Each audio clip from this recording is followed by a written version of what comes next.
What's up, YouTube? It's Private Wilson, United States Army, back again today to talk about what happens after MEPS. After MEPS, you got your contract and everything. You know what you're going to do. You know where you're going. You know when you're going. You're going to come back within 10 days, talk to the head NCO of your recruiting station, and he's going to enroll you in what's called the Future Soldiers Program. He's going to make you an AKO email account. AKO is Army Knowledge Online, and this is going to be the email that you're going to use throughout your whole career with the Army. It's where you get any type of emails from whatever it might be, you know, I don't know, battalion commander, whatever it might be. Yeah, that's it for that. Anything you need to know is going to be on that.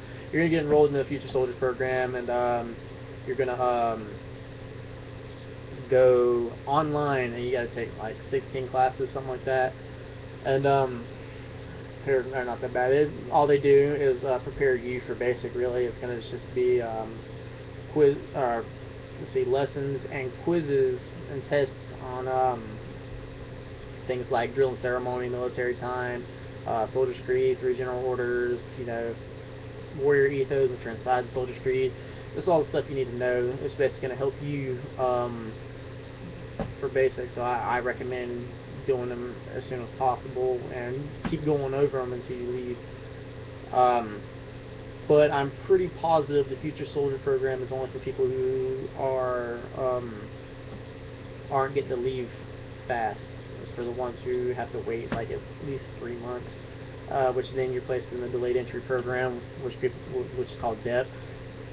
And I mean, it's pretty self-explanatory. Delayed entry, it just delays your time to go to basic. But the Future Soldiers Program isn't really nothing. All it is you call and check in once a week to let them know if you had any new tattoos, tickets, been arrested, anything like that. Which you shouldn't do any of the 3 because you just shouldn't. I mean, you know, it's not really hard to stay out of trouble. You know, you drive like you're supposed to. You shouldn't get any traffic tickets. You know, accidents do happen though. Don't get any tattoos before you go to basic, because if you do, you'll have to get back through MEPS and have to check it out again, make sure it doesn't cover 25% of that body part and all that garbage. My recommendation is if you want to get tattoos, I know there's a lot of people who love them out there, wait till AIT is over with, or OSUT if you got OSUT. Yeah. But anyway, so you call in once a week and you talk to them about all that, let them know if you didn't have any problems with any of that, tell them you're good, like alright, we're gonna check in, say you called. On Thursdays, I had to go in. You had to go in once a week also. I went in, we either did a PT session or we did some type of class, they quizzed us on the stuff you learned on the FutureSoldiers.com, those classes I was talking about. So really, it's like, again, it's just going to help or hurt you. I mean, you need to know that stuff. You're going to have to learn it one way or another. You might as well go ahead and do it now. That way you're ahead of the game and you ain't trying to learn it all at basic. You can focus on other things and be ahead of the game. Me personally, the Army is something I've always wanted to do, so I like to take that extra step forward and take the initiative. Not necessarily an ass kisser like most. Actually, not even nothing like that. I just like, to take the initiative to go out and do things that everybody else don't want to do, because that makes me stand out. That gets you promotion points, you rank up, you gain experience, it only helps you. So, with that being said, with you out making yourself stand out in this Future Soldiers Program, as far as the academic part goes and physical part goes, is good, because everything you do in the Future Soldiers Program gets jotted down on a computer in a file and it gets sent off to your drill sergeant 2 to 3 weeks before you leave for basic, and then your drill sergeant decides who they want to put in what leadership positions. Even though it generally gets mixed up in basic and they trade people off, except for the guide usually stays the same.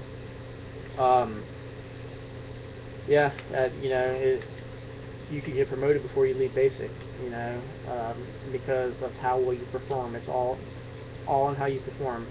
You know, not just in the Future Soldiers program, not just in basic. Throughout your entire career, my advice to you is to try to outperform everybody around you. Do the best you can to outperform everybody around you. Always know your stuff, first and foremost. Because you're going to do things like go in front of the board for promotion. I think it's like E5, E7, something like that. You got to go in front of the board for promotion. They're going to ask you random questions. You're going to go in. You're going to like 6 high-ranking officials around you, and they're just going to ask you questions. You got to get the majority of them right. You want to get them all right. I mean, but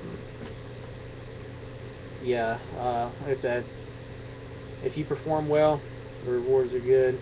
And it starts now in the Future Soldiers program. So that is when you need to start excelling. So as far as the knowledge part goes, try to study up on your stuff, try to know it as well as you possibly can, because you never know when you're going to get thrown out on the bus and say, hey, do you know this? Do you know that? If you don't, probably going to get smoked for it. Or you're going to have some other kind of punishment for it. Or you just, if you're in the promotion board, you just won't rank up. Let's see. Physical aspect. It's hard for a lot of people to stay physically active. It really is. But it's just something you got to do. Being part of the military, especially with a branch like the Army or the Marines, and you got to stay physically active. You just got to. You're only checking in once a week. You can't just run that one day. Even if you might not even run that one Thursday. So if you don't, that's a whole week you just went without running. You got to exercise on your own and physically improve yourself, because you got to do physical assessment in the Future Soldiers program. It's called a 1-1-1. As many push-ups and sit-ups in a minute, and run 1 mile as fast as you can. You got to do a 2-2-2 physical assessment. You can do that if you want to, but you're not required to do it until you're in basic. That is the physical assessment you'll be taking the rest of your Army career, unless they change it. So like I said, you want to outperform all the guys around you mentally, as far as knowing all the stuff you need to know, and physically. You're not always going to be physically or mentally smarter. Physically better or mentally smarter than the guy next to you, but why not strive to try and be? I mean, everybody wants to be the best, so just try. I mean, because I'm a fast runner. I run a mile on 5:45, something like that, and I still got motherfuckers flying past me when I'm running. So, I can do 76 push-ups in a minute. There's still people that fly past me. You're not always going to be. There's always going to be somebody better than you, but you can always strive to be the best that you can be. So, again, I know I've reiterated on that a couple times, but it's really an important topic.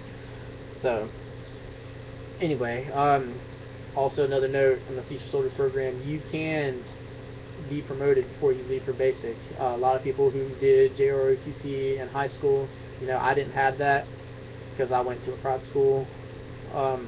But if you didn't have JROTC, or you just didn't feel like taking it or whatever, there's still a chance that you could have rank before you go to basic. It's recruiting people.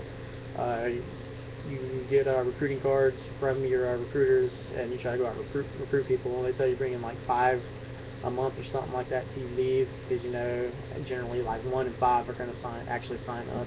But if you get 1 to sign up, you rank up to E2 private before you leave. If you get 2 to sign up, 2 or more, you rank up to E3 private first class, and you can only rank up twice before you leave. That's just how it goes. So you get 1 to rank up to private E2, and 2 people to rank up to private first class E3. Any more than 2, I think you get promotion points towards specialist, but generally you don't hit specialist until about 2 years time in service, unless you get a written waiver. That's really all there is to the Future Soldier program. Like I said, just try to know your stuff, try to be physically fit, because your drill sergeants are going to know how you did when you get to basic. And it's hard being thrown in a leadership position when you get there, but it's also a good thing at the same time. Leadership's a big thing. So, you know, if you knowing your stuff, you being physically fit when you're not in the Army right now, it's going to show that, hey, you know, this guy or this girl wants to be here. You know, that's a good leadership material, so they're going to throw you in a leadership position. If you do good, they're going to reward you. It's just how it works. You know, the ones who don't work as hard, they're the ones that are still sergeant, you know, 12, 13 years in. They're going to get kicked out because they're not progressing in rank. It's just how it goes. Yeah, hope I have helped anybody with any questions or concerns y'all had. I know I was like y'all, all kinds of questions and concerns. I was online trying to find answers, and yeah. So if I didn't answer any questions or concerns you had in the video, just leave them in the comment box and I'll get back to you. Sorry, this light's really bright. But yeah, I'll get back to you guys as soon as I can. So hope you guys like the video. Thanks for watching.